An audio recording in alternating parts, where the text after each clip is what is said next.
Ora, o Senhor Deus tinha plantado um jardim no Éden para os lados do leste e ali colocou o homem que formara. Então o Senhor Deus fez nascer do solo todo tipo de árvores agradáveis aos olhos e boas para alimento. E no meio do jardim estavam a árvore da vida e a árvore do conhecimento do bem e do mal. Então aqui a gente vê que Deus, ele criou esse jardim, colocou ali o homem, a criação dele, só que ele colocou a árvore da vida, a árvore do conhecimento do bem e do mal. Né? Cara, existe algum significado em... Porque a gente ouve muito sobre a árvore, o fruto proibido, etc. Mas Deus chegou lá e colocou no meio do jardim. Podia ser no canto, podia ser na diagonal. Ele botou no meio, exatamente no meio. Ali, isso daqui, no meio de tudo. Na região central, a árvore do conhecimento do bem e do mal. Existe algum sentido nessa árvore e ela está localizada ali? É porque no meio... Deus estava colocando o elemento mais importante que ele nos deu, o livre-arbítrio. Caramba, o livre-arbítrio não é algo para colocar no canto, é para colocar no meio. Caraca. Então ele poderia nos criar assim, com autômatos. Robôs, vai me obedecer e adorar, acabou. Não, vocês podem escolher se querem me adorar ou não. E decidam a partir do que está ali no meio. Ou seja, recusar comer da árvore que está no meio ou aceitar comer a árvore que está no meio é exercer o livre-arbítrio. E isso vale tanto para o Éden como para a nossa vida hoje. Caramba. No final das contas, por incrível que pareça, a maior parte dos problemas que nós enfrentamos foi por causa de decisões erradas que tomamos. E quando eu falo decisões, escolhas erradas que foram feitas. Eu sei que alguns vão falar, mas não acho justo, porque eu não sabia. Não importa, você escolheu. A nossa vida é uma cadeia de... Então devemos entender, gente, que a mais importante do que os seus pais, a criação que você teve, o mundo em que você vive, o governo que você tem, é que decisão você toma à medida de tudo isso. Que a decisão sempre está no meio. Olha, veja bem, Deus é um ser inatingível. Mas olha o paradoxo. Apesar de Deus ser um Deus todo-poderoso, ele assumiu um ponto vulnerável quando criou o ser humano. Deus pode ser rejeitado. Apesar de ser todo-poderoso, ele assumiu uma vulnerabilidade. Ele pode ser rejeitado. Porque se não puder ser rejeitado, vai ser difícil se você ser amado de verdade, né? Exatamente. Então Deus coloca isso e na vida pode olhar. Eu já fiz um exercício uma vez com um grupo de adolescentes que eu quero trazer isso para vocês aqui. Eu fiz uma brincadeira com eles que eu disse assim, olha, eu vou tirar dessa caixa aqui um objeto. E eu escolhi 2 ou 3 ali. Vocês vão contar uma história em 1 minuto. Só que a cada vez que eu tirar um objeto da caixa, você tem que incluir o objeto na história. E quem contar a melhor história vai ganhar um prêmio no final. Que eu não revelei qual era. Aí, cada um contava. Alguns eram mais engraçados, outros mais tímidos, mas todo mundo ria. Quando você estava contando, por exemplo, assim, como é que você fundou o Grupo Primo, aí daqui a pouco eu tiro da caixa um Darth Vader, né? Do Star Wars. Aí eu tava lá assistindo Star Wars no cinema e tudo e tal, aí tiro. Daqui a pouco eu tiro uma banana. Você tem que incluir. Foi muito engraçado. No final eu falei, pois é, eu vou dar uma surpresa para vocês aqui. Todas as histórias são válidas. E todo mundo vai ganhar o prêmio. Mas vocês vão aprender uma lição. Vocês não tinham controle sobre o que eu iria tirar da caixa.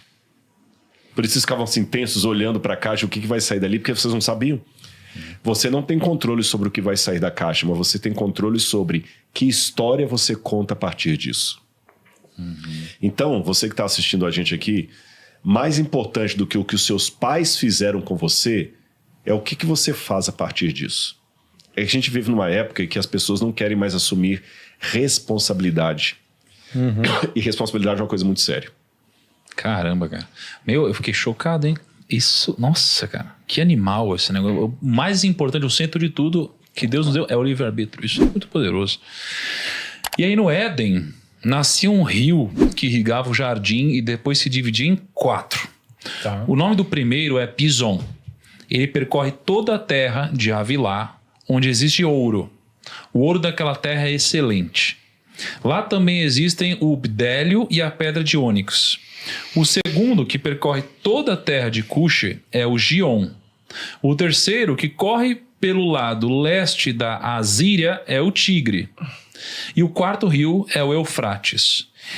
E aí, de repente, aí a gente já muda o assunto aqui. E esses rios, né, de uma forma geral, assim, as pessoas tentam identificar onde que está o Jardim do Éden, etc.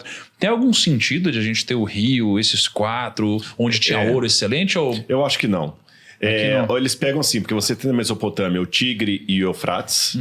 Na verdade, a palavra tigre que aparece aqui, você leu, né? É como está no português, mas em hebraico é Hidekel. Hidekel. Que eles acabaram chamando de Rio Tigre ali. Então você tem o Tigre e o Eufrates ali no Iraque, e o pessoal fala, então o Jardim do Éden era por ali. Eles tentam pegar o Pison como se fosse aqui embaixo, perto da Arábia Saudita, o outro pega Cush e tudo mais, mas essa geografia para mim aqui não é a mesma que nós temos hoje, porque quando o dilúvio veio, que a terra toda foi inundada de água e tudo foi transformado e teve a Pangeia, que os continentes se separaram, é impossível sobrar, geograficamente falando, alguma coisa do mundo pré-diluviano. O que eu acredito que os nomes que nós temos de alguns rios hoje, ou pelo menos o Eufrates, é um nome que seria um rebatismo de um acidente geográfico mais antigo. Seria mais assim, por exemplo, quando os imigrantes vieram para o Brasil e eles começaram a fundar no Brasil cidades com o nome de centros da sua origem. Então você tem Nova Venécia, Nova Odessa, Nova Friburgo, Nova Hamburgo, todas cidades da Europa. Nos Estados Unidos você tem Nova Inglaterra, a região da Nova Inglaterra, ali perto de Massachusetts. Você tem a New England, né, que é a Nova Inglaterra. Você tem Nova York, você tem Cambridge. Então, da mesma maneira, aqueles que sobreviveram ao dilúvio ainda tinham na sua memória a reminiscência do Éden e começaram a dar nomes geográficos dos mesmos nomes dos antepassados. Tanto é que nos textos sumerianos você vê uma coisa interessante. Olha que curioso isso. A escrita da humanidade começou com os sumérios, por volta de 3.200 a.C. aproximadamente. Os sumérios foram os primeiros a inventar a escrita. Então foram os primeiros a fazer relatos da história da humanidade. E interessante, porque eles estão há 5.200 anos no passado. Então eu vou ver o que eles contavam da história da humanidade. Aí os sumérios contam que eles são descendentes daqueles que sobreviveram ao grande dilúvio. E que um herói, que em alguns textos vem com o nome de Utnapishtim, outro como Ziusudra, Atrahasis, o nome do herói muda, a Bíblia é Noé. Esse herói sobreviveu às águas do dilúvio com sua família, eles são descendentes, portanto, dessa família. E nos próprios textos sumerianos, falei o que havia antes do dilúvio. Havia um jardim paradisíaco chamado Edenu, que vem da mesma raiz da palavra Éden, Edenu, e nesse jardim paradisíaco morava a humanidade que foi expulsa de lá. Você entendeu? E Edenu tem a mesma raiz sumeriana da palavra Éden. Caramba. Então você vê que a mesma estrutura da Bíblia é contada no berço da civilização humana.